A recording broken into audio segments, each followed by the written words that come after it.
The untouchable True School Sports Empire proudly presents something the boxing game's been missing. Hey, what's going on? It's your boy BT, and I came here to talk some boxing with the thousands of True School Sports subscribers. Now, I want to just talk about what was an exceptional fight on this afternoon's Matchroom Boxing Fight Camp undercard, and this was the fight of the night. I didn't expect for this to be the fight of the card, but it was so good.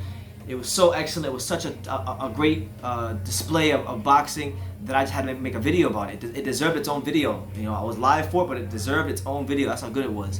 And it was actually the women's fight. Yes, the women have done it again. You got to give credit where credit is due. You had Natasha Jonas versus Terry Harper in a banger on the last Matchroom Fight Camp. And now on this card, you know, on the Felix Cash-Jason Welbourn undercard, we see Rachel Ball and Shannon Courtney turning in an absolute banger. Now, this is a fight that I'm not gonna lie to you guys. I don't really expect much from it because I didn't know much about Rachel Ball coming in. I had seen her interviews in the Matchroom Boxing Fight Camp documentary series they've been doing, but I really didn't see anything in her demeanor that would have led me to believe that she was gonna be to turn in a performance like she did. And you know, Shannon Courtney, I've never really rated Shannon Courtney. I've always thought she was a hype job. She hadn't fought anybody with a winning record coming into this fight, and Eddie Hearn was trying to sell her based upon her story, you know, with her being someone that overcame drugs and cigarettes and weight and being, you know, very chubby and having a lot of weight problems. You know, she's basically lost a lot of weight. She's become a professional fighter, and that's what it was. And then they're trying to sell her on her looks, but I don't really think she's that attractive, and that's just my humble opinion. You know, you have yours, I have mine, but. Going to the fight, what an absolute fight this was. You know, Rachel Ball, she comes in as a 3-time kickboxing champion, you know, very accomplished kickboxer, hasn't made its waves in boxing, but this was really her first true step-up fight against Shannon Courtney. For Shannon Courtney, this was her first time fighting an opponent with a winning record. So this is really going to answer us a lot of questions about Mrs. Courtney. Now, Shannon Courtney, she got to a rough start. You know, she's the shorter fighter, the stockier fighter. You know, Rachel Ball's kind of built like a tree, so she got that telephone pole jab. She's rangier, so it was up to Shannon Courtney to get on the inside and just cause absolute mayhem. And towards the latter stages of the first round, she was doing that. She's in the inside. She's handing ripped in. She's shooting punches to the stomach. She's throwing hooks. She's doing all kinds of stuff, right? And she got careless for one split second. And Rachel Ball caught her with a left hook. She goes, bang! And you got the first knockdown of Shannon Courtney's young career. And that really let me know and let Courtney know, let the world know that this was going to be a little bit different than her other fights we've seen where she's just steamrolling, you know, cannon fodder opposition. You know, nobodies. You know, gumball machine fighters, as my dad would call them. So you see what I'm saying? So, you know, it was a fight where you had the longer, rangier fighter in Ball. You know, she's kind of new to boxing. You can tell she's still kind of green, but she has a lot to work with, Rachel Ball. She's got a lot to work with. She's got a real good one too. You know, she's got a decent jab, but man, her right hand is money, and that money was you know, them checks she was riding with the right hand were cashing. She was landing them right hands whenever she wanted on Shannon Courtney, and I really believe, just like in watching her fight, you know, she still got a lot to learn.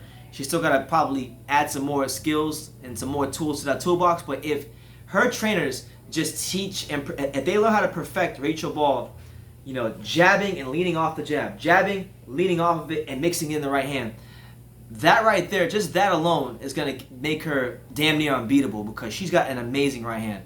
A solid jab, just learning how to set it up, learning how to stay in constant rhythm and in your constant flow. These things will take Rachel Ball a long way, and they took her a long way in this fight as she was able throughout the course of the fight to hit Shannon Courtney with right hands, with jabs, and you can kind of see towards the latter stages of the fight, you know, the longer she fought, the more rhythm she settled into, and the easier and the better the punches flowed. And for Shannon Courtney, to be honest with you, she wound up losing this fight. Surprisingly, I didn't think she was gonna like lose a decision. I thought Matchroom would give her a close fight. But fair play to the judges. You know, they called the fight how they saw it. I actually thought she won the fight slightly, to be honest with you. So I was surprised when they gave it to Rachel Ball, but I wasn't mad. Courtney, though, I thought she answered the bell in this fight. You know, she fought well.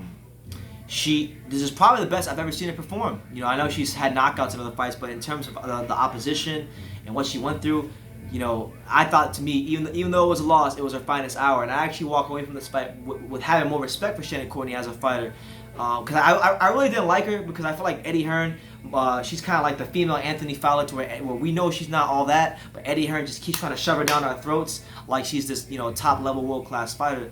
But I wouldn't mind seeing a rematch of this fight down the road. You know, I would like to see Rachel Ball get some more time in the gym, and I would love to see her trainers. I mean, if this video gets to Rachel Ball's people, listen, you guys got there's something there to work with. Rachel Ball has some skills to work with, but I think what she needs to learn is she needs to learn how to jab, mix in the right hand, and lean off the jab. Lean off the jab, kind of like Vladimir Klitschko. If you guys remember Vladimir Klitschko when he was a younger fighter, when he was getting knocked out by Ross Purity and all those guys, you know, he was throwing all kinds of combinations, but eventually Emanuel Stewart helped Vladimir Klitschko learn how to jab and lean off the jab, and they perfected that with the right hand, and that took Vladimir far. So obviously I'm not saying Rachel Ball is going to be as good as Vladimir Klitschko, but it's kind of the same thing, to where I think they need to teach her that one thing right there, and it'll take her very far. Not just in this fight as it did, but in her boxing career. So shout out to her for the upset victory. She derails the Shannon Courtney hype train before it even got going. And for Shannon Courtney, this is a great wake-up call for her, because it's going to make her go back into the gym and get better. And ultimately, like, look, Matchroom Boxing, Eddie Hearn, the Fight Camp series that they've been doing, these women's fights that have been on the card have actually been wins for women's boxing. They've been positives for women's boxing. I know not everybody likes women's boxing. It's not always my cup of tea. But when I see a good fight, I know good fights when I see them. When I see a good fight, I gotta give credit where credit is due. And Rachel Ball, you know, just fair play to her. She went in there. She was probing. You know, she was dissecting with that jab. Bang! Coming through right down the pipe with that right hand, and it was money, and it was beautiful to watch. So just massive respect goes out to Rachel Ball. Massive respect goes out to Shannon Courtney. Massive respect goes out to Eddie Hearn and Matchroom Boxing for putting on an excellent card top to bottom. But this, to me, was the pinnacle. It was the highlight of the card. So let me know what you guys think. Do you think Rachel Ball deserved the decision? What did you make of Shannon Courtney's performance? Leave all that down below in the comments. Take the time to subscribe. And like I say in every single one of these videos, you can love me or you can hate me, but I'm just a kid from Daniel. So until next time, take care, guys.